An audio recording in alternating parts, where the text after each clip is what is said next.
Muy Buenas buenas, noches, muy buenas buenas noches. noches a todos. Muy buenas noches a todos. Un gusto saludarlos y tenerlos aquí conectados nuevamente para el cierre espectacular con la doctora Jennifer Sobeida. La verdad es que muy agradecidos y bueno, y listos para empezar a dar el cierre del curso taller. La verdad es de que ha estado bastante interesante, muy buenos comentarios de los tres. Ahora sí que speaker que nos han acompañado en estos días. Doctora Jennifer, muchísimas gracias por estar aquí con nosotros y como siempre el escenario es suyo. Usted puede ya compartir pantalla, puede iniciar y concluir cuando usted así lo decida.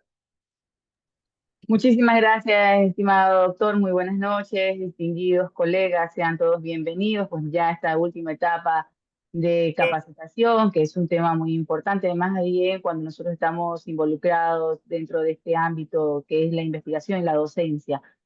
Entonces todo esto va a ir de la mano y en función a nuestras actividades y por ende también en requerimiento y también un aprendizaje, ¿no? Autónomo. Es importante cumplir con todos estos procesos que emanan antes de una divulgación científica.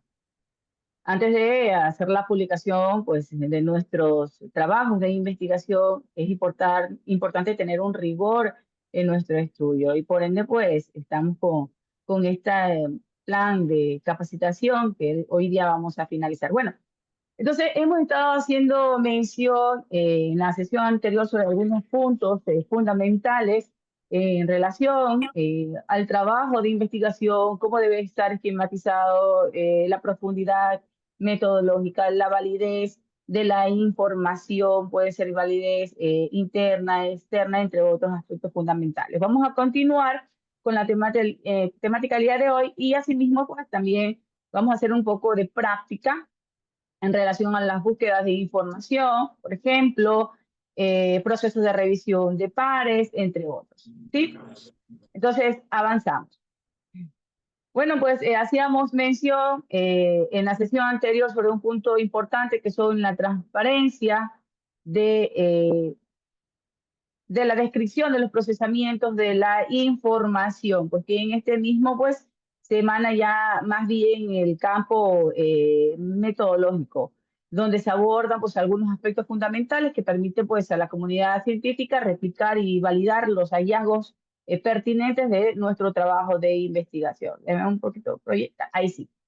Entonces, dentro de estas etapas tenemos tres elementos fundamentales. El primero, que es describir las fases de los procesos, pues ya aquí en una primera versión, es donde se hace una explicación detallada sobre las etapas del trabajo de investigación de una manera ordenada, de forma cronológica, y esta descripción debe ir incluida desde la planificación inicial hasta el proceso metodológico, como la recopilación de la información, el análisis de los datos, que es muy importante, hacíamos mención en la sesión anterior, que dentro de esto, pues todo tiene que ir de la mano, ¿sí? Va a ir a la par tanto desde el tema, problema, objetivo, metodología, resultados y finalizar hasta la conclusión de nuestro estudio. Todo debe tener una relación. No es que voy a hacer mi trabajo de investigación con un tema, el objetivo es otra cosa. Dentro de la metodología estoy abordando un enfoque que no tiene relación con mi formulación del problema, con mi objetivo. Hay que tener muy claro siempre qué tipo de instrumento se va a utilizar para la recogida de la información, porque todo debe tener una relación lógica. ¿Sí? Entonces, es aquí donde una vez que se ha hecho la narración exhaustiva de las fases que les permiten a los otros investigadores comprender cómo se hace el conjunto de estos trabajos de investigación, se condujo el estudio, asimismo se evalúa la coherencia interna y la reproducción de la aplicación dentro del contexto del trabajo de investigación. Otro punto fundamental que son definir los criterios de los participantes, que este es también un punto muy importante. En el caso, por ejemplo, de estudios de alto impacto, es crucial de que la muestra sea significativa, una muestra que sea grande, siempre y cuando también dependiendo del tipo de la población. Y más aún cuando nosotros, por ejemplo, en mi caso, por ejemplo, me doy como ejemplo, porque para no herir susceptibilidad de nadie, mi línea de investigación está embarcada en lo que es en el ámbito de la educación superior. Entonces, cuando yo trabajo en investigaciones institucionales, abordo universidades, por ejemplo, que en mi campo de estudio, mi delimitación son universidades para poder verificar algún tipo de aspecto, problema o fenómeno de estudio que se acarrea dentro del escenario educativo. Entonces, pues, si en el caso de docentes, pues tomo el total de docentes, utilizo el cálculo ponderado para poder calcular, o sea, sacar la muestra específica, que es de ahí donde yo voy a trabajar. Normalmente, dentro de nuestro ámbito de educación superior es muy complicado aplicar un instrumento a todos los sujetos de estudio, a toda la población. Muy complicado. Y más aún cuando hacemos investigaciones dirigidas a los docentes. Porque me ha pasado, por ejemplo, en mi tesis doctoral, ha sido muy complicada, pero gracias a Dios ya estoy finalizando mi punto. Eh, es difícil cuando solicitan a uno a los colegas que contesten un instrumento. ¿Por qué razón? Por diferentes actividades académicas, por no tener tiempo, entre otros aspectos. Es muy, muy complicado. Entonces, además de que eso, se realizan las gestiones pertinentes a la autoridad competente, se hacen todos los procesos que se deben elaborar para poder obtener la información. Pero es muy, muy difícil trabajar con el cuerpo docente. Es más fácil trabajar con los estudiantes, en obtener la información de los estudiantes. ¿Por qué? Porque si tienen un grupo de estudiantes, son más accesibles para obtener la información, se puede llegar a ellos. Entonces, siempre en este punto, cuando uno realiza un estudio, hay que tener en cuenta quiénes son los sujetos de estudio y si también hay la apertura pertinente. No debemos realizar un trabajo de investigación de un contexto donde nosotros no conocemos, donde no vamos a poder obtener la información. Debemos aplicar siempre un escenario donde vamos a tener la apertura, donde tenemos la disponibilidad de dicha información. Entonces, dentro de este punto se deben incluir aquí los participantes que deben seguir estos criterios de ética y también la metodología que están embarcados, pues, la disponibilidad para poder establecer la claridad en torno a las reglas de inclusión y exclusión. Pues aquí nosotros vamos a utilizar este término, ¿no? La inclusión y exclusión de los sujetos de estudios. ¿Por qué? Pues se los van a incluir y por qué se los va a suprimir. Todo esto nosotros debemos explicarlo en la metodología. Cuando elaboramos un artículo, si estamos tomando una población determinada, debemos detallar por qué excluimos un cierto grupo y por qué incluimos otro cierto grupo.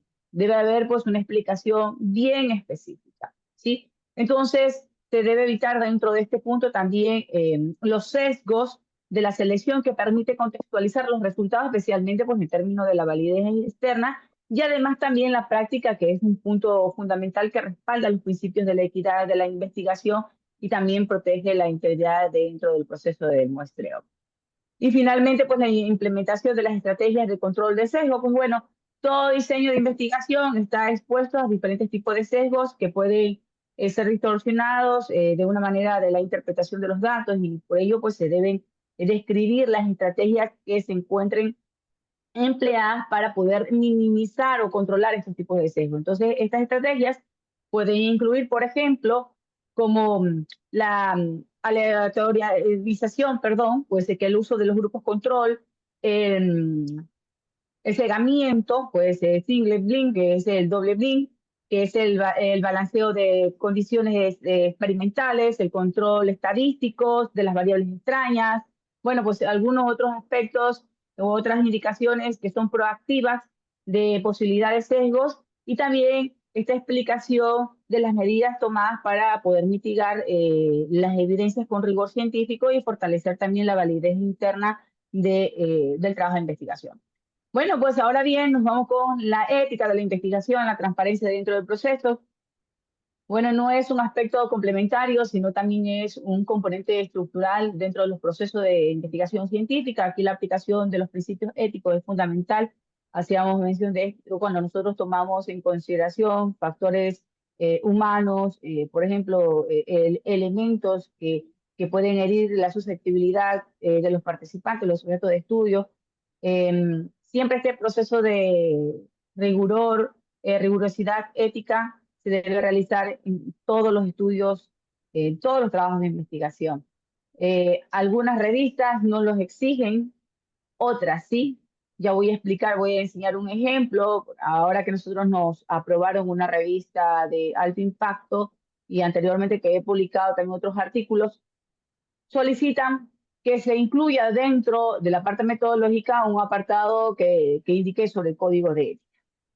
¿Sí? En este código de ética se hace mención sobre el consentimiento informado de los participantes. Asimismo, se debe mencionar el proceso ético que se siguió durante todo el trabajo de investigación al inicio del estudio, antes de aplicar el instrumento, porque hay que pasar pues por un código de ética. Luego, pues lógico que este grupo determinado de código de ética va a emitir un informe donde se encuentra plasmado la fecha, el número de oficio, el documento, porque eso hay que incluirlo dentro del trabajo de investigación. Y hacer mención, pues, cuándo se recopiló la información, la fecha del código de ética de la aprobación y posteriormente la fecha de la aplicación del instrumento. Debe haber una lógica y una coherencia. Ojo, no es que primero voy a aplicar el instrumento y después voy a tener la fecha del consentimiento. Primero es el documento del código de ética y posteriormente, cuando ya está aprobado, se aplica el instrumento. ¿Ya? Entonces, dentro de estos puntos son fundamentales, primero, pues asegurar la validez y la confiabilidad de los resultados. Bueno, la ética no se limita más bien al trato de los participantes, sino que también implica más bien el compromiso del investigador pues, en la calidad de la información que se produce. Es decir, manipular los datos, omitir aquí los resultados, la inconsistencia de la información, algunos inconvenientes o exageraciones dentro del trabajo de investigación que puede causar fraude científico. ¿Sí? Entonces, todo debe tener una lógica y un sentido común. Cuando uno incluye información que se las inventa, ¿ya? Porque ha habido casos que se inventan dicha información, se ve, pues se puede observar, se puede palpar dentro del estudio. Nosotros como investigadores, cuando vamos a redactar, pues no lo podemos dar cuenta, porque hemos manipulado el documento siempre, estamos manipulando y por ende pues existe información que no vamos a observar. Pero los revisores van evaluando punto por punto. Y antes de ir el manuscrito a un revisor, primero va con el proceso editorial. El proceso editorial es donde pues, la editorial verifica si cumple con los requerimientos, todos los requisitos establecidos dentro de las normas o pautas de autor para la publicación, y posteriormente hay como tres versiones, tres etapas. La inicial de aceptación, si está acorde a la línea de la revista. Luego pasa a la etapa editorial, que es donde la editorial va a distribuir el artículo a los revisores de pares. Posteriormente tenemos la etapa de los revisores de pares, que es quienes van a dar el veredicto sobre la evaluación del trabajo de investigación. Ellos emiten sus informes, cada evaluador, y se debe realizar los cambios pertinentes de acuerdo a los criterios del evaluador. Hay información que bueno, como autor, uno no está de acuerdo con lo que dicen los evaluadores. Sin embargo, hay que buscar la forma para darle un poquito de giro y que ellos se sientan satisfechos con la información brindada. Porque de no ser el caso, el artículo pues, puede ser negado si no cumple con todos los parámetros que se establece o que solicita pues, el revisor. Posteriormente, el tratamiento de justo, de imparcial de los participantes, todas las personas que participan dentro del trabajo de investigación, debe ser tratada con equidad, sin discriminación, por razones de edad, de género, de condiciones socioeconómicas, regionales, etnias, entre otros. Por ejemplo, yo en nuestro trabajo de investigación que elaboramos, siempre incluimos la información sociodemográfica. Es una información muy válida, muy pertinente, porque es un elemento fundamental para sustentar la metodología. Los criterios de inclusión y exclusión, y ahí pues, bueno, también sirve para tal vez relacionar esas variables de edad, de género, sexo, con las variables del trabajo del problema de estudio. Entonces, se puede hacer muchas cosas dependiendo del objetivo del trabajo de investigación. Debe haber un respeto con la dignidad y los derechos de los participantes. Este principio es el núcleo de la ética del trabajo de investigación en los seres humanos. Aquí se involucra el resguardo de la privacidad, la confiabilidad de los datos, la integridad física, psicológica, y así también como la autonomía de cada una de las personas, quienes deciden participar libremente en este estudio. Entonces, las poblaciones vulnerables, por ejemplo, como niños, personas con discapacidad, comunidades rurales, entre otros, este es el respeto que deben aún, pues, deben ser más rigurosos y aplicar los protocolos diferenciados para poder resguardar adicionalmente, pues, y aprobarse pues, por medio del comité de ética. Es fundamental que cuando trabajamos con niños, con personas con discapacidad, eh, en los trabajos, cuando nosotros vamos a aplicar un tipo de instrumento, los consentimientos informados deben ser aceptados por pues, los padres de familia o responsables que estén a cargo de ellos. Por ejemplo, en el caso de los niños, cuando uno va a realizar en una institución educativa, por ejemplo, en una escuela, un colegio, son menores de edad, ¿quiénes son los responsables? Son los padres o pues alguna persona que tenga la responsabilidad a cargo, pues el cuidado de los niños. Entonces, ellos son los primeritos, la primera fuente de información. Ellos son quienes van a dar, van a aceptar si se puede aplicar algún tipo de instrumento, se puede hacer algún tipo de evaluación, no solamente es necesario hacer, aplicar un cuestionario, sino puede ser una entrevista, una ficha de observación, pues, dependiendo del instrumento que se vaya a utilizar y que también vaya a responder a su objetivo. Entonces, la aplicación de estos principios va a asegurar que la investigación no solo sea metodológicamente robusta, sino que también sea socialmente responsable y humanamente justa. Es decir, que un estudio éticamente debe definirse con la legitimidad, con los resultados innovadores, con la consistencia de la información y que cumpla con todos estos procedimientos de rigurosidad científica. Hablamos pues del consentimiento informado y hice un breve preámbulo sobre el mismo. Este consentimiento informado es un principio ético y legal fundamental para todo trabajo de investigación, donde se debe involucrar pues, a los seres humanos cuando se van a trabajar con cualquier persona. ¿Sí? Entonces tiene como propósito más bien garantizar que los participantes estén involucrados dentro del trabajo de investigación de forma voluntaria, sea consistente, respetuoso por los derechos individuales, y es aquí donde pues se dan pues la pauta para poder garantizar que sea válida la información y cumpla con la ética aceptable. Primero pues tenemos comprender en los objetivos. En el consentimiento informado es importante incluir el objetivo del trabajo de investigación. Dentro de este, pues, yo siempre cuando realizo los estudios, en su gran mayoría, lo hago de manera digital por cuestiones de tiempo. Es a veces complicado asistir a una institución, a una entidad, pues ir con los documentos, ¿no? Pues ya esa es la forma tradicional que nosotros anteriormente lo hacíamos, ¿no? Con los documentos impresos para que nos llenen la información, la encuesta o hacer una entrevista, que a veces no están en el lugar y bueno, pues por diferentes eventualidades.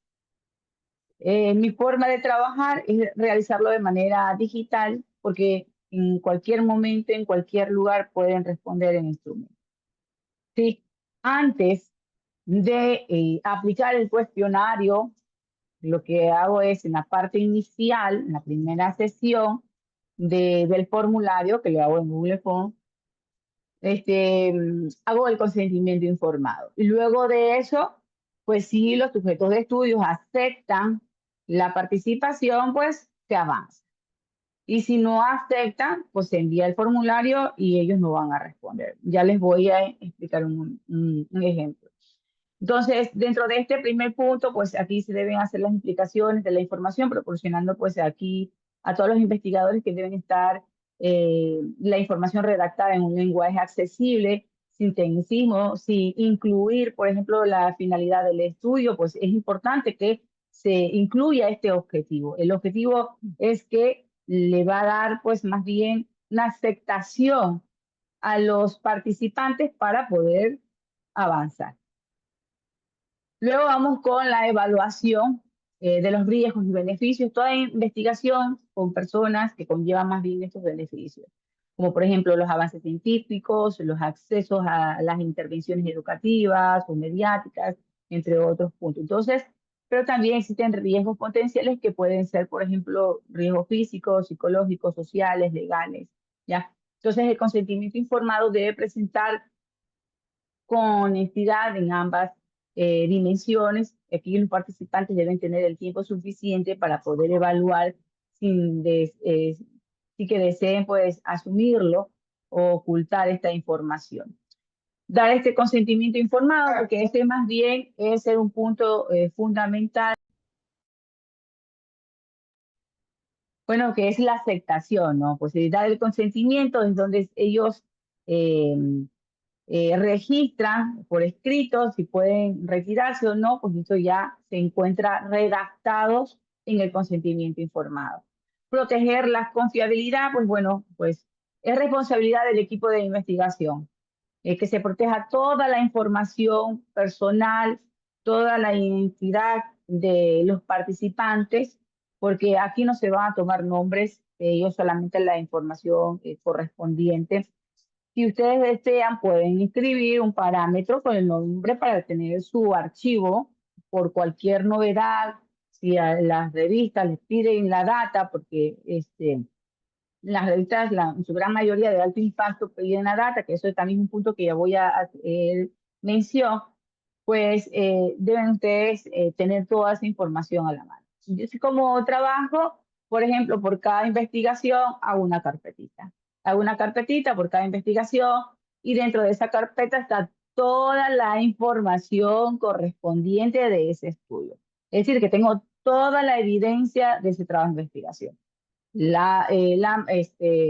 Los datos, los borradores, porque siempre hay cambios en los borradores por los evaluadores de pares, la versión en español, la versión en inglés, eh, ¿qué más? ¿Cuáles son los comentarios que realizan los evaluadores de pares? Toda la información correspondiente que pertenece a ese artículo.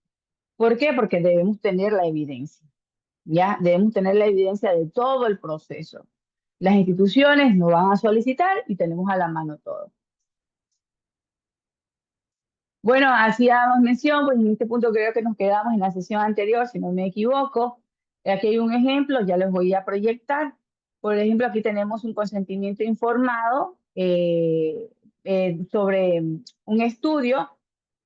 Este está de forma digital, esto yo lo realicé en Google Form. Voy ahorita a dejar de compartir para presentarles directamente en el formulario.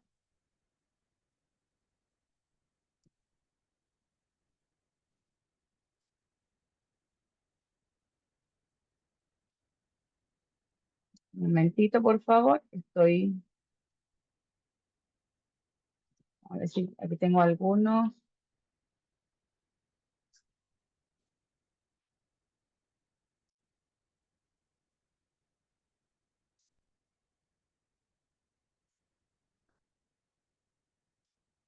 Ya. Por ejemplo, que un breve ejemplo. Aquí tengo un ejemplo de un consentimiento informado. Coloco el título del trabajo, coloco la información del consentimiento informado, el objetivo del trabajo de investigación, cuál es el procedimiento, y aquí se le hace la pregunta. ¿Se acepta la participación voluntaria, sí o no? Si ellos dicen sí, pues se va a la siguiente sección. ¿Por qué? Porque divido por secciones para poder avanzar. Si dice sí, pasan a la siguiente sección, que es responder el instrumento. Y si dicen no, envían directamente el formulario. Por ejemplo, vamos a hacer una vista previa. Digo sí, avanzo. Aquí está. Ahora bien, y si digo no, me envía. O sea, ya esto ya no puede ver ni las preguntas ni responde. ¿Ya? Entonces, es una forma de que uno pues pueda trabajar. Yo lo trabajo así, para mí es más fácil, porque automáticamente nosotros vamos a tener la respuesta directamente a nuestro Excel. Aquí ya tengo toda la información, no tengo que estar pasando de forma manual la información, ¿no? Entonces lo que hago, ya descargo esta data y posteriormente empiezo el trabajo que es la tabulación de los resultados, depuración, organización, y tabulación pertinente. Bueno, luego pues del registro, la recolección y almacenamiento de los datos son pues un punto fundamental porque es aquí donde nosotros vamos ya a hacer esta depuración de la información. En todo trabajo de investigación se debe pues realizar este tipo de depuración del estudio y pues eliminar algún tipo de vacíos, tal vez. Por ejemplo, a veces por A o B motivo se nos olvida colocar que las preguntas o las respuestas de esas preguntas sean obligatorias. Siempre deben ser obligatorias para poder avanzar. Porque si no, nuestra matriz va a obtener información, casilleros, pues vacíos. Entonces vamos a tener que eliminar esa información y ahí se nos va a disminuir los objetos de estudio. Entonces, la recolección y almacenamiento de datos es una fase muy importante porque aquí se lleva, bueno, depende de la validez del análisis y de la credibilidad del trabajo de investigación. Pues dentro de este punto, pues se documentan los métodos de recolección. Todo procedimiento utilizado para poder obtener los datos debe estar debidamente documentado dentro del trabajo de investigación, dentro del manuscrito. Todo se debe escribir. Todo el proceso, el procedimiento, todo lo que se elaboró, se realizó dentro de estudio. Esto se debe incluir, por ejemplo, la descripción del instrumento, la modalidad de la aplicación del instrumento, si fue presencial, si fue virtual, si fue telefónica, vía WhatsApp, se compartió por correo electrónico, pues, entre otros. Entonces, la temporalidad y el protocolo, pues, también va seguido. En todo documento debe haber una precisión dentro de los métodos que permitan la trazabilidad del estudio y también posibilite su replicación con otros trabajos de investigación. Recopilar los datos, pues bueno, en esta fase se debe realizar bajo las condiciones estandarizadas y controladas. Aquí más bien implica aplicar el instrumento con uniformidad para poder garantizar el consentimiento informado y también evitar pues influencias externas que puedan sesgar la respuesta o pueden haber un tipo de manipulación de la información. Y asimismo es necesario verificar que todos los datos recolectados sean completos. Es que se realiza una depuración de toda la información, que esta información pues debe ser eh, necesaria para verificar esta información porque debe ser legible, debe ser compartible, debe analizarse posteriormente y aplicar los criterios de control de calidad desde el inicio del trabajo. Crear la base de datos segura. Bueno, una vez que se han recolectado los datos, deben almacenarse de una base de datos estructurales que se hagan las codificaciones pertinentes y deben tener esta información segura porque esta base debe cumplir con todos los estándares internacionales y los protocolos de los datos personales, incluyendo el cifrado, el respaldo automático, el acceso restringido, entre otros, porque eso es información única. ¿Sí? Por ejemplo, si nosotros vamos a trabajar con investigación cuantitativa, pues se deben codificar de acuerdo a las escalas de valoración, escalas de Likert que se han establecido en el instrumento. Siempre la fase más importante que yo hago cuando son las escaladas de Likert, por ejemplo, en cada una de las escalas le coloco la numeración. Por ejemplo, si escala 1, 1, malo, 2, regular, 3, porque cuando hago la codificación, automáticamente lo que hago es reemplazar la información. Entonces ahí me voy ahorrando tiempo. Controlar el acceso, bueno, la seguridad de los datos también implica que aquí más bien se puede realizar un control de quienes tienen acceso a esta base de datos, esta información. Son información muy importante que no debe ser enviada a otras personas, personas ajenas a su trabajo de investigación, a su grupo de investigadores, porque se pueden replicar, duplicar esa información y pues en este entorno existen muchas cosas que pueden tomar esos datos para sus estudios y cuando nosotros vamos a publicar la información no vamos a poder, porque nos ganaron el terreno, ellos fueron más ágiles que nosotros, publicaron la información y nos va a salir esta información como duplicada. Entonces hay que tener mucho cuidado con la información, asegurar también el manejo ético. Bueno, eh, el manejo de estos éticos de datos es principal, transversal en toda investigación. Todo implica utilizar los datos exclusivamente para los fines que están definidos dentro de los protocolos aprobados para poder garantizar el anonimato y también si fue comprometido o evitar cualquier uso que atente contra el control, contra la dignidad de los derechos de las personas. El cumplimiento de estos principios pues, son fundamentales porque constituye pues, una fase grave que puede em, invalidar el estudio o tal vez dañar la reputación institucional. Ahora bien, como podemos observar en esta plantilla, aquí tengo un ejemplo. Un ejemplo, ¿qué me puede decir para que participen? No solo hable yo, porque voy a hacer me gustaría que me explique de qué se refiere esta información. A ver, ¿alguien conoce?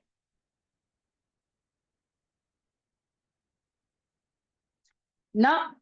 Bueno, esto es un apartado donde se incluye la información pertinente de los datos. Ustedes pueden observar que aquí dice, Firsha, que este más bien es la página donde es el sitio web o una nube donde se carga el archivo de datos, el Excel, de su estudio, ¿ya? Ya listo, esa información, claro que debe ser en versión inglés, debe cargarse esa información porque esa página le va a facilitar un DOI. Se debe llenar toda la información pertinente. Y aquí tenemos, por ejemplo, sobre un estudio y le coloco en la parte inicial data. Este estudio es relacionado pues a un trabajo de investigación que se publicó. Le coloco data para que se identifique que este es de los datos. Aquí está el DOI que me lo facilita este sitio web. Y asimismo, pues, si es de acceso abierto, la información. Ahora voy a acceder para que ustedes puedan observar.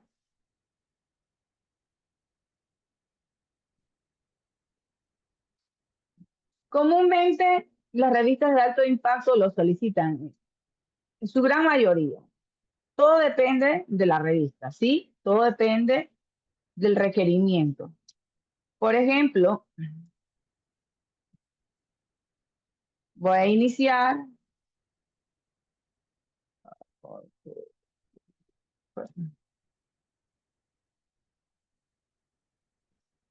Ya tengo mi usuario, mi contraseña, ¿sí? Y aquí tengo todo, ustedes pueden observar estas datas. Estas datas yo las he subido porque corresponden a estudios que se ha realizado. Estas datas ya están publicadas. Estas datas ya ustedes la encuentran en la web. Ustedes lo que van a hacer es colocar el DOI, abrir con el DOI y automáticamente los envía a esta plataforma. Ya, por ejemplo, en esta data, vámonos con la acá. Esta aquí está publicado pues, el año pasado. Tenemos aquí la data. Aquí está la data. ¿Ya? Aquí tenemos el nombre del estudio, del artículo, los autores del estudio. Se incluyen las categorías donde se encuentra pues alineada el trabajo de investigación, las palabras claves, una breve descripción, una explicación a qué corresponde esta data. ¿Ya? Esto es que se llena toda esta información al subir la data. ¿Sí? Luego que tenemos pues aquí el tipo de acceso, la licencia, también se incluye el tipo de licencia, qué tipo de licencia le vamos a incluir. Y aquí ustedes pueden observar, un momentito, aquí, lado derecho, que se crea un DOI. Este DOI es que nosotros copiamos este DOI, y con ese DOI nosotros vamos a abrir, vamos a ver si me permite, vamos a abrir el archivo. Una vez que está listo esto, cerramos. Una vez que ya está enviada toda la información, deben salir aquí, está enviada toda esta información, lo que nosotros colocamos, e incluso aquí también nos da la cita. Déjenme ver si ya lo puedo hacer.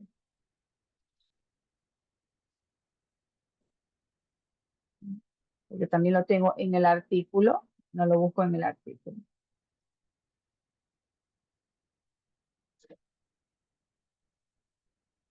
Yo no quiero modificar, sino más bien quiero presentarlo. Me colgó. ¿Hasta aquí alguna pregunta?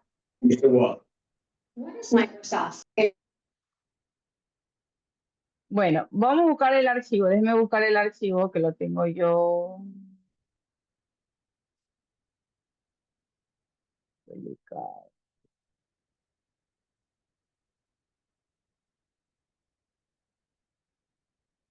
Aquí tengo uno que ya está publicado. Este, creo que es este.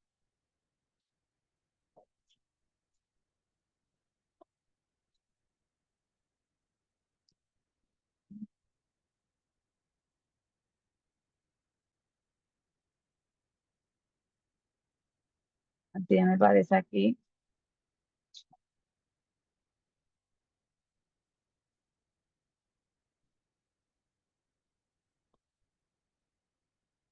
Aquí está el DOI. Ahí me traslada. Aceptar. Pueden observar, así aparece cuando ya está publicado. Cuando ya está publicado esta data. Así aparece. Tenemos también la opción de citas, de cómo citar esta data. Tenemos la cita, aquí está la cita, copiamos la cita, podemos copiar el DOI, la información. Ya cambiamos la información dependiendo de las normas, si es norma APA, bueno, ya, si es dependiendo de cómo nosotros queramos la cita.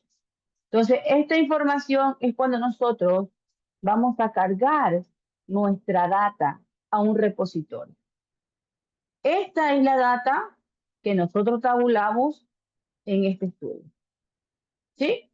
Entonces, se debe incluir directamente en el manuscrito el DOI que nosotros creamos aquí, se debe incluir en el documento.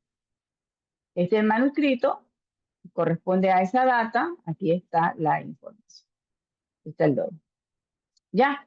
Entonces, es importante que nosotros conozcamos este proceso porque las revistas comúnmente de alto impacto solicita que dicha información pues sea incluida dentro del documento. Y asimismo se debe hacer mención, que se debe citar ya esta data. Por ejemplo, si nosotros le incluimos una tabla, citar en la parte inferior, al colocar una nota y ahí incluir la cita de esta data. Y por ende, pues se debe asimismo también incluir en las referencias. ¿Ya? Luego, pues, del manejo, pues ya la presentación de los resultados estadísticos, pues bueno, aquí ya más bien avanzado que se deben hacer mención, pues, a un aspecto fundamental, ya que les permite sustentar empíricamente los hallazgos, contrastar con las hipótesis, responder los objetivos del trabajo de investigación. Aquí se plantea, pues, una distinción clave sobre dos enfoques fundamentales, que son las estadísticas descriptivas básicas y las técnicas más bien multivariadas inferenciales. Es importante que todo trabajo de investigación de alto impacto tenga una rigurosidad metodológica y también pues va a guardar relación con sus resultados. En la estadística básica, pues más bien se centra como resumir o organizar la información recolectada, donde se proporciona una visión general sobre las características principales de los datos. Por ejemplo, aquí se incluyen las medidas como la media, mediana, desviación estándar, frecuencia, porcentaje, representaciones gráficas, más bien son sencillas. He tenido pues algunos colegas que me han solicitado que les revise, por ejemplo, un trabajo, un artículo, que me dicen que está correcto, que está pertinente como para su publicación en alto impacto. Antes de hacer todo el proceso de publicación, me gusta revisar. Entonces, y hay estos tipos de estadísticas básicas que ya ni los estudiantes pregrados elaboran. Nosotros como docentes debemos ir más allá, no quedarnos con la simple tabla descriptiva, ¿sí? Con frecuencias, porcentajes, eso ya no. Eso no se lo van a aceptar si ustedes quieren, si paguen, quieran apagar el APC, no, no le van a aceptar la ley. La metodología debe ser rigurosa, los resultados deben ser profundos, deben, además de ser profundos, tener una buena visualización, ¿ya? Que eso todo va de la mano. Entonces, es aquí donde dentro de estas estadísticas descriptivas, pues, aunque son herramientas imprescindibles en todo trabajo de investigación, es importante tener pues esta información, tiene un alcance más limitado cuando se desea establecer unas relaciones entre las variables o realizar unas comparaciones entre los grupos que se proyectan con los resultados o ir más allá de las muestras estudiadas. Entonces, es aquí donde se apropia en estudios exploratorios como diagnósticos iniciales o cuando se buscan también presentar los perfiles de la población sin realizar algún tipo de inferencias casuales. Es decir, que el uso excesivo puede también ser insuficientemente dentro del contexto donde se espera una interpretación más profunda de los datos. Por su parte, en las técnicas multivariadas inferenciales, pues bueno, aquí permite generalizar más bien los resultados obtenidos dentro de la muestra hacia la población de origen, siempre que cumpla todos los criterios de validez y que se haya pues aplicado un tipo de muestreo adecuado. Y es aquí donde esta técnica incluye pruebas paramétricas, no paramétricas, como la T, la Studen, la ANOVA, la H cuadrado, pues la regresión lineal, entre otras, que son necesarias para poder establecer diferencias significativas que son asociaciones o predicciones. Entonces, dentro de estas técnicas multivariadas, por ejemplo, como el análisis factorial o el análisis de clúster, la regresión múltiple, los modelos estructurales permiten explorar algún tipo de fenómeno que sean más complejos y que también involucre múltiples variables que sean simultáneas. Y es aquí donde se ofrece un alto poder explicativo sobre, especialmente si son útiles dentro del trabajo de investigación, si existen correlaciones casuales o predictoras, pero también se requiere una mayor precisión o una mayor preparación técnica que justifique la metodología. Entonces, estadísticamente hay que esquematizar y profundizar en los resultados. Y por ende, pues la explicación, la interpretación de estos hallazgos deben ser significativas. Y asimismo, pues esta interpretación de estos resultados se deben argumentar, discutir con la literatura existente, con investigaciones que se hayan abordado pues resultados similares o contrastar con la teoría existente. Pues aquí tengo pues algún tipo de, perdón, un tipo de ejemplo, pues aquí usted puede verificar que aquí hemos trabajado con un modelo de ecuaciones estructurales, STEM, que es una técnica estadística multivariada que permite analizar las relaciones complejas entre las variables latentes y observadas. En este caso específico, más bien se representa pues un modelo estructural de autoconcepto de estudiantes de educación básica superior que están basados pues en un cuestionario que se creó, un instrumento que es ampliamente ya está validado dentro del contexto, pues ya eh, de estas dimensiones que se detallan dentro de modelo de ecuaciones estructurales. Entonces, aquí se incluye, por ejemplo, algún tipo de constructo que son central latentes, que son que cada uno pues se denomina con los autoconceptos, por ejemplo, con el CEN, que es el autoconcepto, y cuál va a tener relación a través de 5 dimensiones, por ejemplo, el académico, el laboral, el social, el emocional, familiar y el físico. Cada una de estas dimensiones también pues, son variables latentes que miden mediante 6 indicadores que son observables y que se representan con ítems dentro del cuestionario que nosotros lo podemos observar en la parte aquí superior, aquí a los lados. Dice, estos se encuentran ya codificados, que son los ítems, ¿sí? Por ejemplo, aquí tenemos el P29 y así sucesivamente, ¿ya?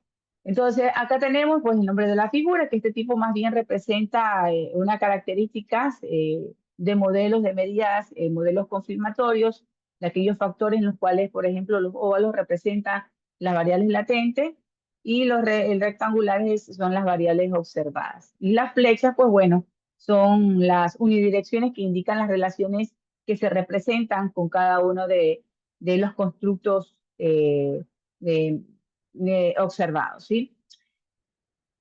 Entonces, este es un tipo de esquemas que comúnmente son aceptados en estos tipos de revistas de alto impacto.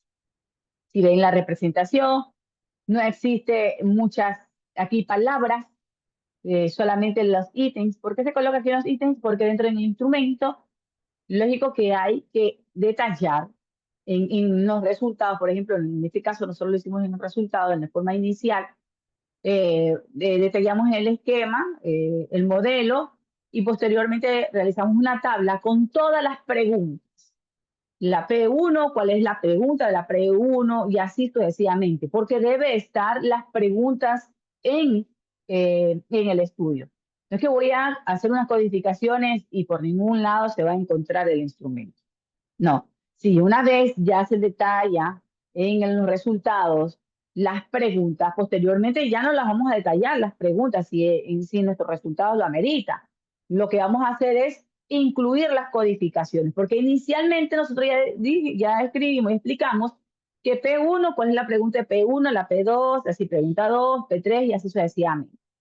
Posteriormente los resultados, lo único que se coloca son las codificaciones. Una vez se escriben las preguntas, ya no. ¿Sí? En el resto del manuscrito solo se codifica. Bueno, avanzamos dentro del contexto de la investigación, el uso de software estadísticos especializados, no solo representan las ventajas técnicas, sino también aquellas condiciones indispensables para poder alcanzar los estándares de calidad y también replicar esta información, la validez metodológica, que dentro de esto pues, nos permite también ejecutar los análisis descriptivos sobre cada uno de los modelos avanzados. Nosotros podemos identificar, por ejemplo, en este caso, el SPSS, que es ampliamente utilizado para las ciencias sociales, para la educación, que les permite realizar desde los análisis descriptivos o las pruebas paramétricas hasta tipo de modelos de regresión múltiples y, bueno, entre otros elementos. Y la fortaleza de este SPSS es que radica más bien en la interfaz, que es amigable y también tiene una integración con AMOS, que es un plugin para poder modelar pues, el tipo de este, pues el modelo estructural, ¿sí? Entonces, nos ayuda, pues se vincula. Aquí tenemos nosotros, por ejemplo, el AMOS, en este caso, vamos a hacer más chiquita aquí, ahí. Este es el AMOS, que más bien se especializa en modelos de ecuaciones estructurales, como el ejemplo anterior, como pueden ustedes observar, y este permite también construir y validar pues, los modelos teóricos complejos con variables latentes, lo que resulta también esencial para cualquier estudio y que permite analizar las relaciones casuales entre los constructos observables, como las competencias, las actitudes, las dimensiones psicológicas, entre otros. Star2, pues más bien este es una herramienta más poderosa para el análisis estadístico que es econométrico, que es longitudinal, multiniveles. Dentro de los estudios, pues se lo utilizan por grandes bases de datos con unas series temporales dentro del trabajo de investigación, con la necesidad de altas precisiones en las estimaciones de controles y de las variables.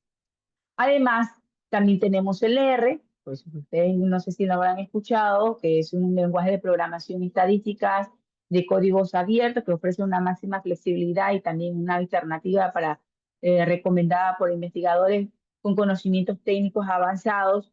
Tiene más bien un ecosistema de paquetes que permite realizar desde análisis básicos hasta la minería de datos en los aprendizajes automáticos y visualizaciones interactivas. Pues el R pues, se realiza con un tipo de codificación. El Jazz, bueno, es un software libre que también se integra para el análisis de Bayesiano, para las frecuencias con interfaz intuitivas y adecuadas dentro de las investigaciones que desean combinar los rigores metodológicos y accesibilidad técnica. Y es también ideal dentro de los procesos de enseñanza de las estadísticas aplicadas. Tenemos, por ejemplo, el SMART, el PLS, que es especialmente de los modelos de las ecuaciones estructurales con mínimos cuadrados parciales y es ampliamente también utilizado en estudios de gestión, de marketing, de comportamiento organizacional, de educación superior y tiene también una ventaja que va a radicar en la posibilidad de trabajar en muestras pequeñas o modelos exploratorios o datos no normales. Y bueno, pues el que me encanta, que estamos últimamente trabajando con mi colega, el doctor este, Ángel Sabando, trabajamos muchísimo en conjunto, en colaboración, pues el Lawrence de DataMinix, que más bien este representa una plataforma visual para el análisis de los datos mediante los algoritmos de inteligencia artificial de Machine Learning o la minería de datos. Y aquí tiene pues un entorno de bloques que más bien va a facilitar la aplicación práctica dentro de los estudios que son predictivos o exploratorios y necesitan pues también un tipo de codificación. Entonces, aquí les presento este tipo de software que son útiles, que son los más utilizados para trabajos de revistas, de artículos para revistas de alto impacto. Dentro del análisis pues, las innovaciones, más bien se presenta pues, algún tipo de elemento fundamental de las clasificaciones progresivas de las técnicas de análisis estadísticos que son ordenados según el nivel de complejidad y también depende de la capacidad para poder generar estos conocimientos estadísticos estructurales a partir de los grandes volúmenes de datos. Encontramos, por ejemplo, el análisis conglomerado, que es el clúster. Este más bien se ubica dentro del extremos básicos continuos. Es una técnica que le va a permitir agrupar los casos o sujetos con bases en similitudes observadas en múltiples variables. Y es ampliamente también utilizado pues, en estudios de segmentación, de tipologías, que son tipologías sociales o perfiles estudiantiles, entre otros, que ponen para ayudar a identificar los patrones del comportamiento. Es válido porque porque radica porque no requiere hipótesis previas, sino que más bien se explora dentro de las estructuras emergentes en los datos, es decir, que resulta un factor clave dentro de las investigaciones porque se realizan procesos de exploración de diagnóstico. Los análisis factoriales confirmatorios, pues bueno, es un procedimiento que se ubica en el nivel intermedio y también permite validar empíricamente las estructuras internas de los instrumentos de medición, a diferencia de los análisis factoriales, que son exploratorios, y eso también pues, son de modelos teóricos previos y evalúa los datos empíricos y también se ajusta dentro de estos modelos. Esto nos ayuda a probar la validez estructural de las escalas que son las psicológicas, educativas, sociales. La minería de datos, bueno, también es otra técnica que le permite descubrir aquellos patrones ocultos que son relacionados, que no son evidentes dentro de las estructuras complejas en grandes volúmenes de datos y se utilizan para algoritmos automáticos o, eh, o semiautomáticos, ¿ya? Entonces, dentro del contexto educativo, pues se lo utiliza, asimismo, pues en contextos empresariales, en la salud, para poder desarrollar algún tipo de modelos predictivos donde se hacen estos tipos de clasificaciones o recomendaciones. Los modelos estructurales, pues que este es el CEN, se trata más bien de una técnica estadística que es multivariada, que avanza y que permite evaluar simultáneamente las relaciones de dependencia entre las variables observadas y latentes. Aquí más bien se integra los análisis factoriales confirmatorios o de regresión estructural dentro del mismo marco del análisis. Es decir, que el C es especialmente útil para investigaciones con modelos teóricos complejos que incluyen, por ejemplo, las mediciones, las moderaciones o algún tipo de efectos indirectos.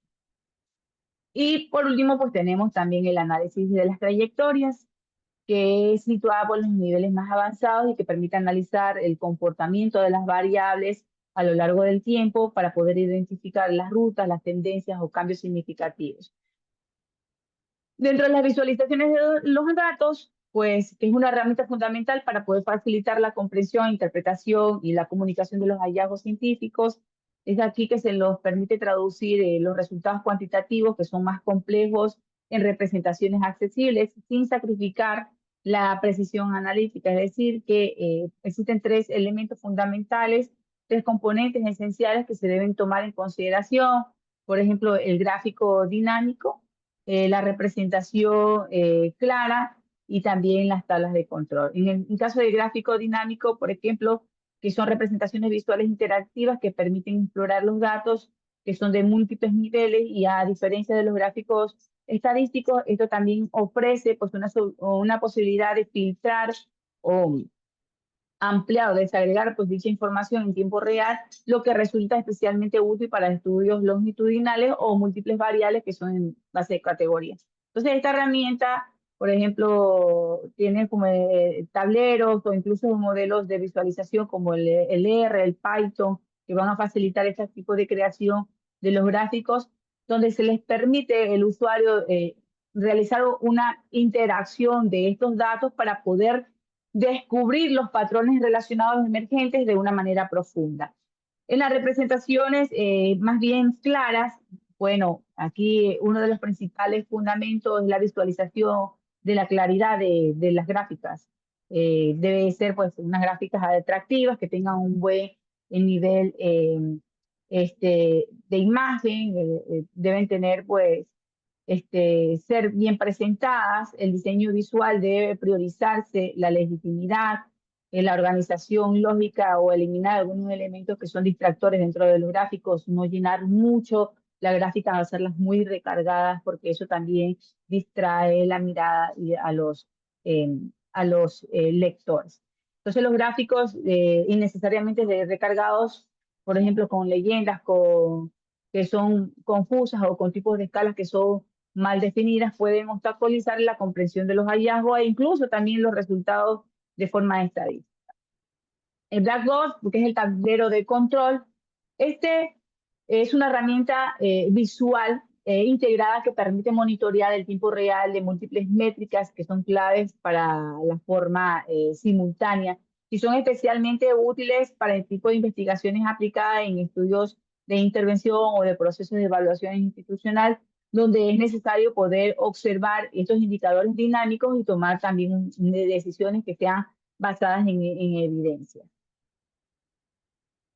Bueno, entre las búsquedas, categorías de la literatura, pues bueno, existen un tipo de búsqueda bibliográficas estratégicas que permiten construir un marco teórico sólido, perdón, identificar algunos tipos de vacíos acerca del conocimiento, poder justificar la pertinencia de los estudios. Por ejemplo, tenemos un tipo de base de datos, como Scopus, SPOS, Spring, em, em, Sidereading, pues bueno, cada uno de estos pues tienen su secuencia de búsqueda. En el caso, por ejemplo, de Scopus, que es una plataforma más amplia, multidisciplinaria de la gestión académica, pues es gestionada por NCBIR, que nos ofrece más bien un acceso de resúmenes de citas, de indexación de impacto, de análisis de los autores, de las métricas, biométricas, entre otros. Entonces, este es ampliamente utilizada para poder revisar el estado del arte, para poder identificar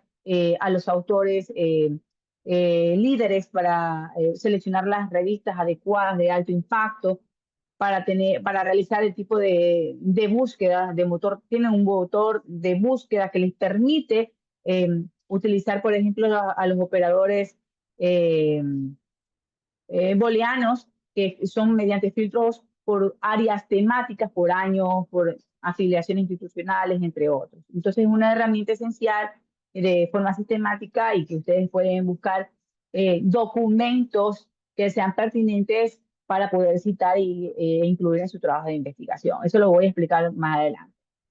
El Insight Direct, pues más bien, este también permite, que también, bueno, está vinculada con Encibir, que dentro de las bases de datos como enfoques de textos de completos para artículos, especialmente en área de ingeniería, en las ciencias aplicadas, en la medicina, en la tecnología, a diferencia de Scopus, que actúa como un índice de, que facilita pues algún tipo de acceso directo a artículos completos publicados en revistas de alto impacto.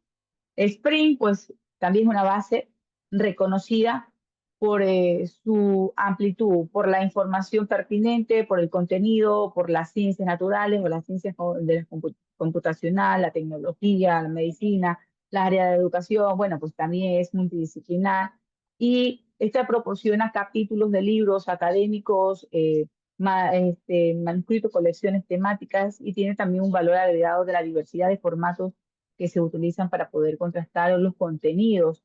EdBox, bueno, también es otro tipo de base de datos que nos ayuda a poder identificar información, documentos pertinentes para nuestro trabajo de investigación. Se integra con múltiples bases de datos que son especializadas por disciplinas y particularmente pues, en las áreas de ciencias sociales, de la educación, de la psicología.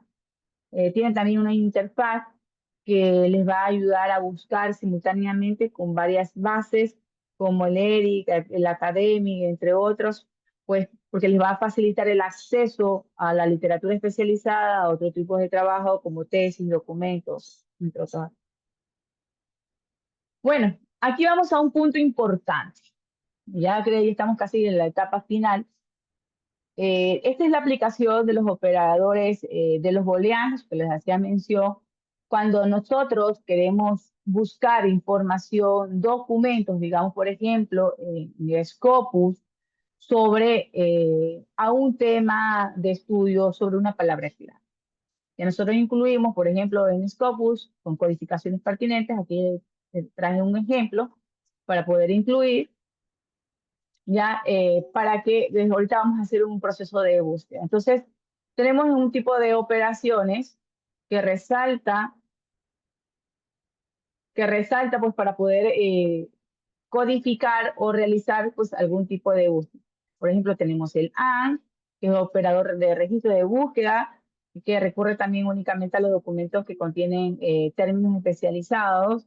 Eh, tenemos el OR, también otro tipo de operador, el NOT, otro tipo de operador de búsqueda. Entonces nos permite controlar, pues, o verificar y buscar, pues, información. Entonces, estos tipos de operadores son fundamentales porque nos ayudan a garantizar, a controlar, pues, cada uno de los contenidos utilizados en los tesaurios de la UNESCO, como son los términos que se incluyen para las palabras claves, que son aquellos términos que nos garantiza la consistencia dentro de los conceptos o de las búsquedas que permiten acceder a dicho documento. Ahora bien, me voy a ir directamente para allá. Estamos, me voy a, por ejemplo, vamos a Scopus. Lo que voy a hacer aquí por honor al tiempo, yo tengo las palabras claves ya listas aquí. Por ejemplo, nosotros qué vamos a hacer, incluir la palabra en inglés, ¿ya? Es como cuando nosotros hacemos en el Excel, ¿no? Vamos a hacer las fórmulas pertinentes correspondientes para poder sacar cálculos. Asimismo, también es aquí en el SPC. ¿Sí? Lo que voy a hacer es copiarlo porque ya lo tengo listo, porque son las palabras que voy a buscar. Si pueden observar, son palabras que son parecidas, están en singular, en plural, ¿ya? Y vamos a buscar este y, es para complementar cada uno de estos.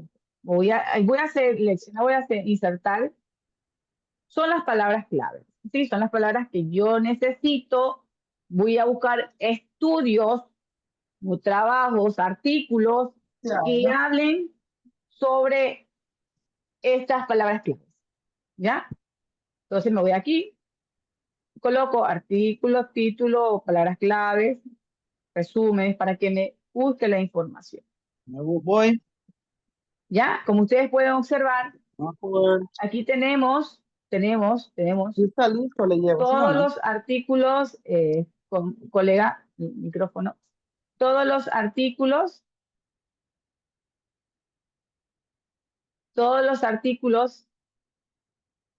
que tienen relación, con estas palabras claves. ¿Sí? Entonces, la forma de buscar, a veces nosotros comúnmente no vamos al tipo, a buscar el Google académico, escribimos una palabra clave y nos salen un sinnúmero de información, tesis, artículos que no son de alto impacto, de diferentes bases de datos, bueno, información que también no, que son información pertinente o información basura que no se pueden incluir en un trabajo de investigación. Es importante que en los artículos de alto impacto se incluyan en su gran mayoría todos los que son citados artículos de alto impacto. Y principalmente incluir el 2, que esos artículos contengan el 2. Porque hay revistas que automáticamente cuando uno sube en la plataforma los artículos, hacen una valoración inmediata de las referencias. Si son referencias indexadas, si han sido indexados, son de alto impacto. Por ejemplo, cuando inicié uno de mis primeros artículos fue rechazado por eso, porque en su gran mayoría los artículos que había incluido dentro del estudio no eran de alto impacto. Entonces, ellos deben tener un acceso directo porque se vincula la referencia, colocan con un vínculo directo con el artículo en la web. Es decir, que cuando ya está el manuscrito, en la referencia, lo que se hace es hacer clic en el nombre del artículo o en la referencia y automáticamente se vincula con el documento donde se encuentra publicado dicha referencia. Entonces, dependiendo también de la revista. Bueno, aquí ustedes pueden observar pues el tipo de codificación, pues este es un ejemplo que incluí, pues se incluye en inglés, comúnmente, normalmente los artículos que están publicados en idioma inglés son los, tienen mayor credibilidad, mayor validez, pues eso está establecido científicamente. La información que se publica en inglés tiene como mayor soporte. Entonces, por ende, pues, lógico que no, eso no, que no digo que no publiquen en revistas de español, sí, uno que otros, pero también hay que publicar en su gran mayoría los artículos en idioma inglés. Bueno, avanzamos entonces. Bueno, pues aquí tenemos la estrategia más de conocimiento. Vámonos con los gestores de referencias bibliográficas, que este es un punto también importante. Las citas y las referencias deben ser adecuadas y acorde a las normas de la revista. Si me dicen que, bueno, que mis referencias, mis citas deben ser de acuerdo a las normas APA, séptima edición, se debe cumplir de forma rigurosa de acuerdo a las normas APA, séptima edición. Por ejemplo, Si yo voy a utilizar un tipo de gestor bibliográfico y cuando anclo la información al gestor, el tema está con mayúscula, totalmente con mayúscula, se va a anclar a mi documento como se incluyó en el gestor. ¿Qué debo hacer? Verificar. Verificar la información antes de incluirla dentro de la. Bueno, existen un sinnúmero de información, de gestores bibliográficos que nos permiten obtener la información pertinente para poder citar los trabajos de investigación. Yo utilizo el Mendeley porque para mí es el más fácil, es el más accesible, tiene diferentes formas de referenciar o citar. Voy a hacer un ejemplo antes de finalizar. Por ejemplo, en el caso de Mendeley, ustedes deben descargar tanto Mendeley en web como Mendeley en escritorio y Mendeley en el documento. Por ejemplo,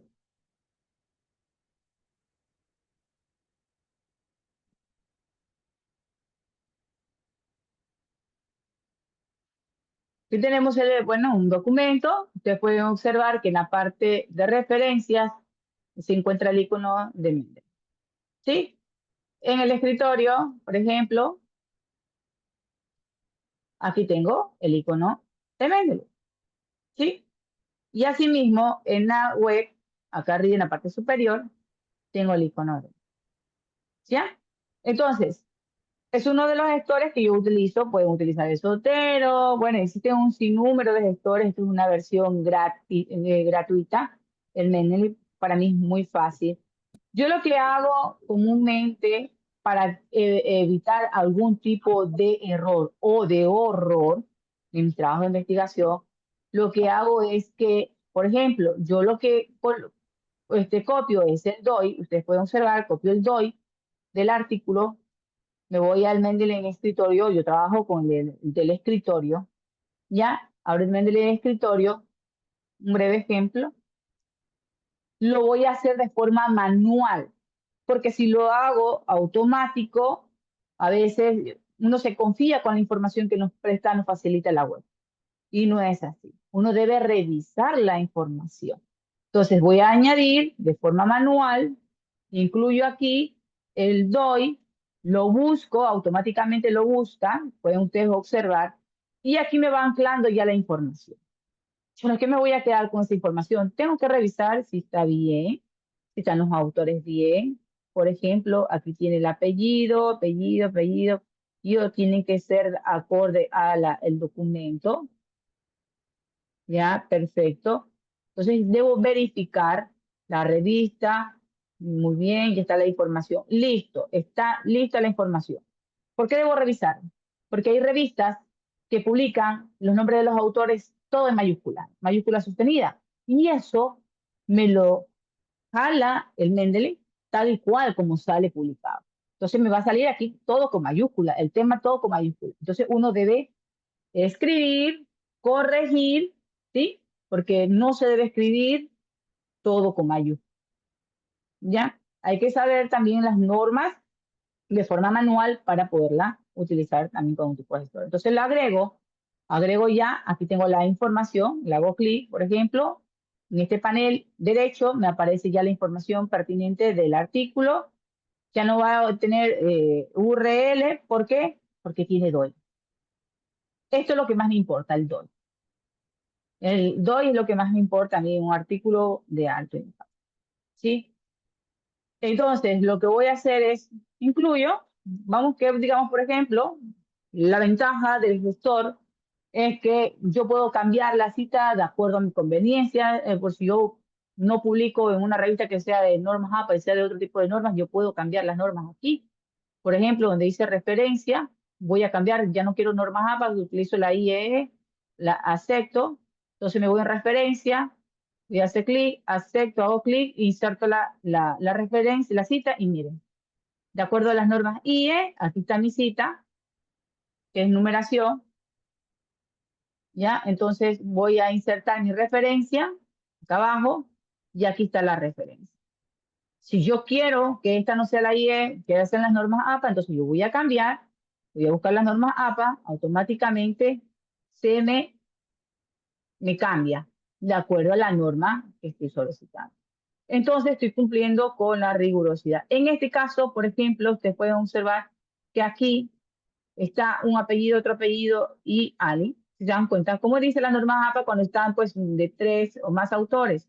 Se escribe el primer apellido del autor y anteponiendo ECA. Entonces esto nos permite escribir al punto coma y hacer los ajustes correspondientes de forma manual. Otro punto que también es importante antes de finalizar, el plagio. Evitar el plagio. La información, ahorita pues tenemos la inteligencia artificial y hoy en día pues hasta los estudiantes lo que hacen, indican por ejemplo a la inteligencia artificial, quiero que me haga un resumen de tal contenido y la inteligencia artificial se lo facilita. No hay que confiarse con la información que nos presta directamente la inteligencia artificial. Es una herramienta, sí, de ayuda, no es un todo. El plagio, pues eso trae consigo de que sus trabajos de investigación sean rechazados, porque las revistas también tienen sus plataformas, sus sistemas para verificar el plagio en sus trabajos de investigación. Hasta aquí doy por finalizada la capacitación, estimados colegas, espero que haya sido de su agrado. Para mí ha sido un gusto la invitación. Bueno, pues es un tema muy amplio que he estado resumiendo para poder avanzar y no cansarlos, porque cada uno de estos puntos solamente con las normas, la cita, es un tema muy amplio para que ustedes puedan aprender. Sin embargo, les dejo la idea, pues ya les dejo pues, aquí ya la luz para que ustedes se puedan orientar en el caso de que no tengan conocimiento y los que ya tienen, pues para que puedan tal vez mejorar y reforzar sus conocimientos. Muchísimas gracias a todos, un abrazo, bendiciones y bueno, si hay preguntas, soy toda oídos. Doctora, muy buenas noches. Muchísimas gracias por compartirnos tanta información valiosa. Tengo por aquí al doctor Gregorio Morales que nos pregunta qué herramientas hay para analizar el plagio, aunque sean gratuitas, herramientas gratuitas. Bueno, sinceramente yo no utilizo ninguna herramienta porque no es recomendable utilizarlas online. No es recomendable utilizarlas gratuitas porque todas tienen tu nivel de error, márgenes de errores. Si, por ejemplo, si yo utilizo una online, automáticamente toda la información que usted va a incluir se queda anclada ahí en la web. Entonces, se le va a seguir replicando la información. Comúnmente las revistas tienen sus sistemas. Ellos pagan una licencia para poder evaluar, revisar el plagio de los documentos. Por ejemplo, yo he querido hacer, pero de forma personal no he podido, porque debe ser de manera institucional. Entonces, se me ha complicado un poco. Lo que trato es de no plagiar los trabajos. Eso es lo que les puedo decir. Evitar las citas textuales dentro de un artículo. No es recomendable citar textualmente en un artículo. Parafraseen, porque eso pues les trae consigo plagio y también es un punto para rechazo de su trabajo de investigación. Muy bien. ¿Alguien que desee participar, que quiera hacer alguna pregunta a la doctora Jennifer? Porque se nos va. ¿Alguna otra Aquí pregunta? estoy, si ustedes quieren. No quiero silencio virtual, no quiero que estén como mis estudiantes de pregrado, que cuando yo hablo, no sé si es porque mi voz es fuerte o tienen miedo de preguntar. Digo, no teman, que no pasa nada, aquí estamos entre las cámaras, no pasa nada. Estamos aquí para aprender. Si no conocen, bueno, espero que sea de gran ayuda y si conocen ustedes o me he equivocado, pues también soy humana, no soy la inteligencia artificial, aunque la inteligencia artificial también se equivoca. Entonces, bueno, estamos aquí en este proceso, ¿no?, de aprendizaje. Yo siempre digo que el mundo de la ciencia, nadie sabe todo. Todos los días es un día de aprendizaje, un día de adquisición de conocimiento, porque se innova los temas, todo va innovando, va cambiando, y nosotros como docentes, investigadores, debemos estar a la par con las tecnologías, con toda la innovación. No debemos quedarnos atrás, porque si ustedes se dan cuenta que los estudiantes hoy en día conocen muchas cosas, muchos temas, y que es ahí donde el docente no puede quedarse en silencio. El docente tiene que estar un paso adelante de los estudiantes. Yo siempre digo que, bueno, si mis estudiantes aprenden y me superan, como dice la doctora Tibisay, que eso significa que ha sido un buen maestro. Entonces, y es un honor, pues, para uno que los estudiantes nos superen a uno. Definitivamente. De hecho, normalmente al salir lo que fue ahora sí de manera masiva el tema del chat GPT, pero realmente había muchas herramientas ya de inteligencia artificial, ¿no? Pero, ¿sabes? Y hubo mucha resistencia y había debate, ¿no? En cuestión del tema de que si era bueno, si no era bueno y que ahora qué iba a pasar, si de por sí los estudiantes, etcétera, ¿no?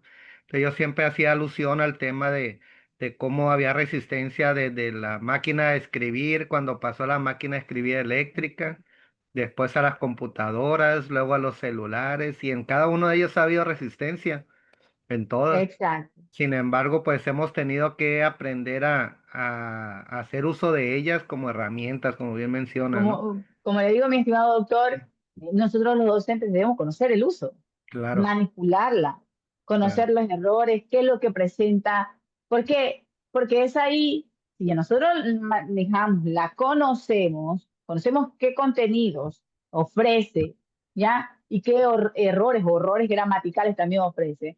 Los estudiantes van a copiar y pegar. Y nosotros nos vamos a dar cuenta que ellos están utilizando la inteligencia artificial, porque nosotros ya tenemos conocimiento. Pero si no claro. tenemos conocimiento, vamos a dejar que eso pase. Entonces, ahí va a decir los estudiantes, bueno, esto es fácil, nosotros copiamos, pegamos y ya. No, hay que dejarlos que también que ellos razonen, preguntar sobre el trabajo que han presentado, porque ellos lo que hacen es copiar y pegar, porque ni siquiera leen, ni leen el contenido de lo que ellos han presentado. Y de nosotros depende buscar las estrategias adecuadas para identificar si realmente conocen el tema o la actividad que han realizado.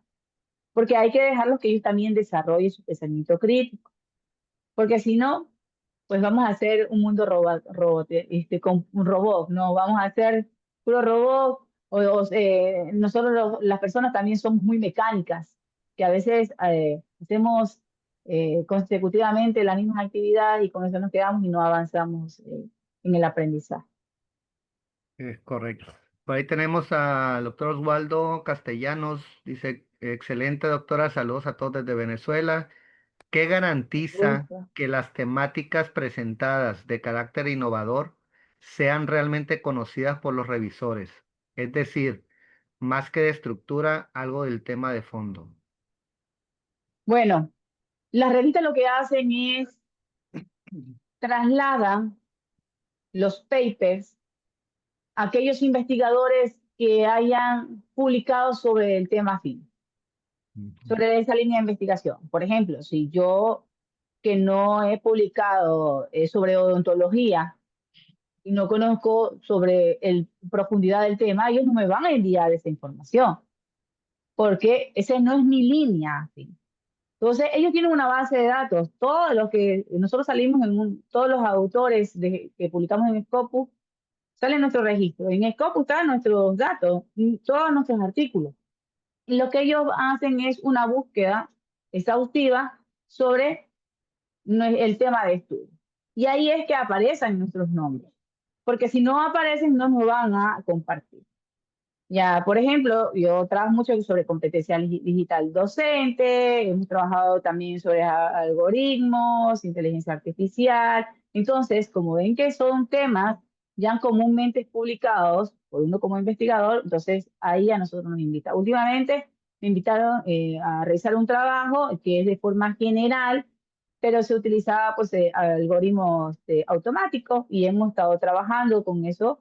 Entonces, ellos ahí van buscando, y eso es lo importante, como cuando uno es autor y publica artículos de alto impacto, porque nos buscan y nos invitan a participar como revisores, ¿ya? Y eso también nos da un mayor plus a nosotros como investigadores. La doctora Zulay Pérez, desde su experiencia, ¿qué es lo que debemos tener más presente para escribir un artículo para que tenga más posibilidad que sea aceptado? Bueno, hay un sinnúmero de elementos, como le decía. Primero, que todo esté bien estructurado, bien redactado, que tenga una coherencia, tanto desde el inicio al fin del paper, tenga una coherencia lógica el contenido. Porque si puede ser que sea un tema súper interesante, que tenga una información muy importante, pero si ya la parte metodológica ya está débil y no guarda relación con los resultados, entonces ahí hay un punto de debilidad, ¿no? Entonces, primero, que se concentren en iniciar con las secuencias, ¿no? Con cada uno de los puntos. Yo siempre digo, bueno, ya a mis maestrantes les indico, por ejemplo, el tema debe tener relación con la formulación de la pregunta problema y con el objetivo. Son 3 puntos importantes: tema, problema y objetivo general. Ya deben tener una relación lógica. Cuando ya vamos a iniciar con la introducción se inicia con un breve antecedente de investigaciones sobre el tema de estudio, sobre las variables que se están investigando. Se aborda el problema en sí, o sea, se debe incluir todos los elementos de cada uno de la estructura del artículo. Se debe completar con toda la información que debe estar involucrada dentro de cada uno de esos apartados. Cuando ya tenemos toda esa robustez de la información, ese artículo bien sustentado, bien, con toda la información, con todos los elementos, con la estadística, la interpretación, bueno, ya nosotros ya sí vemos que es apto para su publicación. Todo debe ser, pero de forma minuciosa, revisada antes de enviar, porque existen también errores o cosas que a nosotros se nos pasa. A mí se me ha pasado información, por ejemplo, el día de ayer me enviaron sobre el artículo que publiqué, que nos asistaron en Q1, y había que una cita de un autor no se me reflejaba en la referencia. Ellos no se dieron cuenta, pero yo sí me di cuenta, ¿ya? Entonces lo que hago, como mandan pues una prueba de autor para revisión antes de publicar, yo lo que hago es, nuevamente, ahora sí, como que ya había dejado en stand-by el documento, ya lo retomo, ahí verifico, punto por punto, párrafo por párrafo, si están las citas, si no están las citas, si están mal referenciadas, si falta contenido, si me comí una palabra, ¿no? Porque eso pasa. Normalmente a eso nos pasa. Por eso yo siempre digo, hay que trabajar de forma colaborativa. No trabajar de forma individual, porque yo lo puedo trabajar, realizar, pero hay cosas que a mí se me pueden pasar. Hay que pasarlo al otro colaborador y así sucesivamente para que sea un producto de calidad. Y los resultados. Yo siempre digo que, bueno, ahora en día se están dando cuenta muchísimo de la estructura, que los resultados sean consistentes, que sean robustos. Y además de tener una robustez, que sean atractivos de forma visual. Nosotros estamos trabajando con Machine Learning y ellos, no les miento, ellos como cuando ya ven ese tema, porque son temas innovadores, ya es la estadística innovadora. Yo como autora, a mí me encanta porque me siento enamorada de ese producto. Y más aún cuando un revisor ve o un editor ve un producto de calidad con imágenes que son representativas, son algo innovador, que no son muy común y que visualmente atrae al lector, las revistas, por ende, pues no lo van a rechazar. Entonces, lo van a aceptar. De una lo van a aceptar. Aquí, de acuerdo a un comentario que nos pone el doctor Osvaldo Castellano, que quiero entender un poquito, eh, y me voy a atrever a interpretarlo porque yo creo que por muchos es conocido el tema de que en ocasiones postulamos un artículo para una revista, sea de cualquier impacto, y a veces es rechazado y no porque está mal estructurado, sino porque a veces porque la temática que elige No es acorde a sacar la misma. para esa revista, dicen, bueno, no aplica, ¿no? Para ese... A mí, ese también hay un punto que ellos, si se dan cuenta, cuando envían directamente, hay dos puntos. Como, yo como revisora lo puedo entender. Ellos lo que indican es que no aplican la revista, pero a veces es para no herir la susceptibilidad del autor. Siento más bien que está alineado con eso, porque inicialmente a mí me pasó con un artículo hacia fin, de que envió a una revista, sí estaba muy bueno, pero tal vez hay puntos encontrados, no encuentran revisores. A veces es complicado, porque no todos quieren revisar los artículos. ¿Por qué? Porque es un trabajo riguroso. Y pues uno tiene como docente, investigador, tiene muchas otras actividades, que para ser revisor uno tiene que dejar tiempo y hay que revisar muy bien porque el nombre de uno va a ir ahí. Ahora bien dice, bueno, estoy dando mi tiempo, ¿qué beneficio tengo? En mi tiempo vale oro. Yo siempre digo, mi tiempo vale dinero. Entonces, y es así realmente.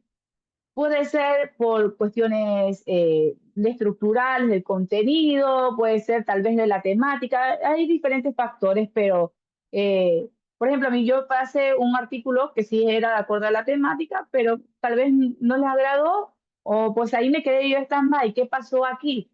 Porque me invitaban a que lo publique en otra revista, ¿ya?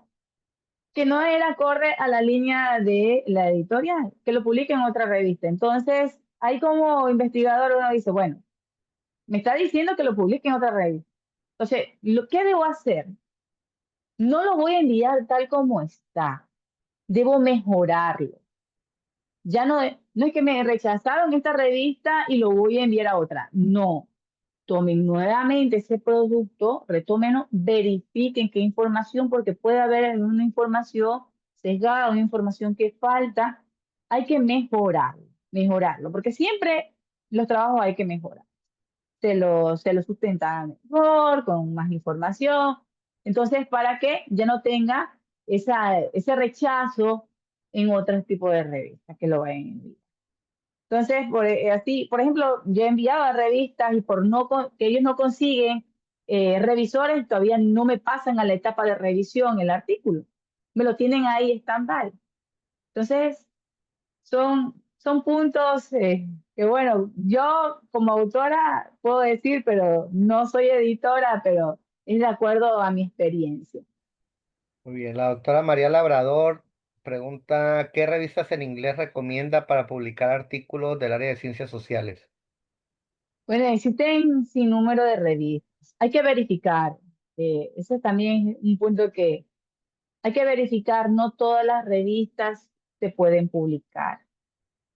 Nosotros debemos verificar si las revistas se encuentran en JCR, si estas están ahí, no solamente que se encuentren ahí, sino que copiar el ISSN y llevarlo a Scopus si realmente está vigente, verificar el nivel de publicaciones, el volumen, el número de esa revista. Todo es un sistema de búsqueda. No es que hay una revista que está en Scopus y directamente la voy a publicar, no. Puede ser que esa revista ya pasó a depredadora y ustedes ni siquiera se dieron cuenta. Que a mí me pasó de forma inicial, yo también cometí esos errores. Yo siempre digo, de los errores se aprende. Inicialmente me pasó y bueno, pues ya se pasó, lo hice y eso fue un proceso de aprendizaje. Se verifica si una revista, bueno, en un año anterior publicaba 5 volúmenes, ahorita me está publicando 10, ¿qué está pasando? No es común y normal. ¿Ya? Y en ese volumen número ya tienen más de, si son 35 por cada volumen, por ejemplo, o número, tienen 100. Ya eso no es normal. Entonces, ellos ya saben que son depredadores. Ellos ya saben que salieron de la lista de Scopus, porque ellos lo notifican, las revistas lo notifican antes de sacarlos. Lo que no sabemos somos nosotros. Y pues, por ejemplo, estuve revisando una colega que me dijo que, bueno, un artículo ya estaba publicado y tenía 2 años y no sale indexado. Yo le digo, esa revista es una revista depredadora. Primero, porque yo había publicado la misma. Segundo, porque sigue publicando. O sea, se siguen lucrando de los investigadores porque no conocen. Hay que aprender, buscar, verificar. Nosotros somos inteligentes y nosotros tenemos esa intuición. Algo, si veo que algo está pasando aquí, eso significa, bueno, pues esto no voy a publicar ahí porque algo está pasando. ¿Ya? Entonces hay que verificar detenidamente cada una de las revistas. Hay algunas, yo he publicado en algunas, por ejemplo, estoy publicando en Frontier, en la MDPI, yo sé que son revistas que cobran, pero a veces dicen, bueno, hay muchas cosas, ay, que son depredadoras, que pasan depredadores, pero tienen un sistema de rigurosidad, de evaluación de pares que no se imagina. La Frontier no solamente, por ejemplo, van con un evaluador de par, se van 3, 4 evaluadores de pares y todos son, pues, la información, la evaluación es bien fuerte, rigurosa. Y va con un sistema, y lo que me gusta es de las revistas así, porque ellos llevan sus etapas, ¿no? Cuando van a etapa inicial, cuando están en evaluación, de etapa de aprobación, todo lleva su sistema. Entonces, nosotros tenemos nuestra evidencia de cómo va el proceso. Por ejemplo, hay revistas que solamente ustedes envían y el manuscrito, usted ni siquiera sabe en qué etapa va, si ha sido en revisión, ha sido en revisión, y comúnmente pasa en las revistas, no es que le digan, pero me ha pasado y he visualizado revistas gratuitas. Las revistas gratuitas no tienen esa plataforma porque para eso necesitan recursos, para tener una plataforma que sea acorde y que esté pues a la vanguardia y que los autores puedan dar el seguimiento correspondiente de su escrito. Y como no reciben recursos, pues tampoco pueden aumentar su nivel de sistema, pues todo va a ir de la par. Entonces, es aquí donde yo los invito a que verifiquen, busquen las revistas que son idóneas para la publicación. No siempre pregunten, o en el caso de las personas que tienen conocimiento, por ejemplo, pregunten y envíen el ISSN para que les verifique si está, si no está, si puede enviar, no puede enviar. Yo estoy pues a la orden, si ustedes desean que les pueda verificar, pues estoy a la orden, mis estimados colegas, en lo que yo pueda colaborar. Muchas gracias. Menciona la doctora Milagros, dice, claro, en el OJS la revista puedes ir viendo en qué etapa de evaluación está tu artículo. Sin Exacto. embargo, por ejemplo, una comparación también con Frontiers, la verdad es que Frontier tiene cada pasito lo va uno viendo, ¿no? Usted se puede dar cuenta, mi estimado doctor, que ha sido también autor y pues ahí todos los autores pueden verificar el sistema. Mm, Todos los autores pueden verificar cómo va el proceso de publicación. muy detallado. ¿Ya? Así existen otras, por ejemplo, en este caso, Frontier se indexa con Scopus y Website. Mm. Por ejemplo, existen otras, o últimamente me enviaron unas que ha sido revisora, voy a intentar enviar también a otras que han sido revisora. Y eso es lo interesante, como nos han dado la apertura para revisar, pues también a enviar ahí nuevos manuscritos Claro. para ir variando, porque eso es importante variar también de revistas. Y lo importante es que también hay revistas que tienen sublíneas o líneas de investigación que van a diferentes revistas. Por ejemplo, la MPDI también tiene diferentes revistas ancladas, un sinnúmero, entre otras. Son revistas pagas, pero a veces creo que hay que hacer un poco de sacrificio porque la espera desespera. Y más aún que uno no sabe si se va a publicar en una revista gratis o no se va a publicar. Entonces, eso es también, pasa el tiempo y a veces no tenemos noticias. Entonces, yo siempre digo que sí, hay que invertir, pues hay, no sé, hay instituciones que dan las ayudas económicas, otras no, pero no veamos en ese punto, sino más bien que es para nuestro perfil profesional, nuestro crecimiento profesional. Pueden ser 1 al año, 2 al año, ya eso depende también de las necesidades de cada uno de nosotros. Correcto, muy bien. Pues, doctora, muchísimas gracias por compartirnos todo lo que estuvimos desde la semana pasada y en esta, la verdad es que muy enriquecedor. Y como le hemos comentado siempre a todos, esta información, esta grabación se comparte por el canal de YouTube de la Radical para quien desee visualizarla en cualquier momento. Doctora, le haremos llegar su respectivo reconocimiento por su participación. Muchísimas gracias. Gracias. Y pues bueno, un abrazo hasta allá, hasta Ecuador. Gracias, muchísimas gracias. Vamos a estar pronto Gracias, por ahorita ahí. no me encuentro en Ecuador, pero muchísimas gracias. Quiero Ah, agradecer también aquí públicamente al colega, al doctor Ángel Sabando, mi estimado doctor, que para mí es un colega, somos el dúo dinámico de la investigación. Yo le vamos encaminando nosotros juntos en la investigación, nos gusta muchísimo y yo digo que uno no puede lograr las cosas solo. Uno lo hace en conjunto, siempre de la mano. Y con el doctor Ángel hemos trabajado de forma conjunta y todo lo que ustedes pueden ver en la red, hemos trabajado de forma pues mutua. Somos el equipo, el dúo dinámico de la investigación y nos gusta muchísimo. Y pues agradecida con él también por todo su aporte, sus enseñanzas, todo lo que también sé, lo que es en la robustez de los resultados, toda la esquematización, profundidad. He aprendido muchísimo de él. Como de, pues ambos hemos aprendido y eso se hace pues un buen investigador, ¿no? Hay que compartir lo que uno conoce, colaborar siempre con los colegas, porque ahí crecemos mutuamente. excelente, perfecto. Bueno, pues muchísimas gracias a todos por estar durante toda la conexión y bueno, un abrazo para todos. Muy buenas noches. Buenas noches, un abrazo, bendiciones. Cuídense. Buenas noches, doctor Ultreras, maestra Jennifer, es espectacular. Dios la bendiga.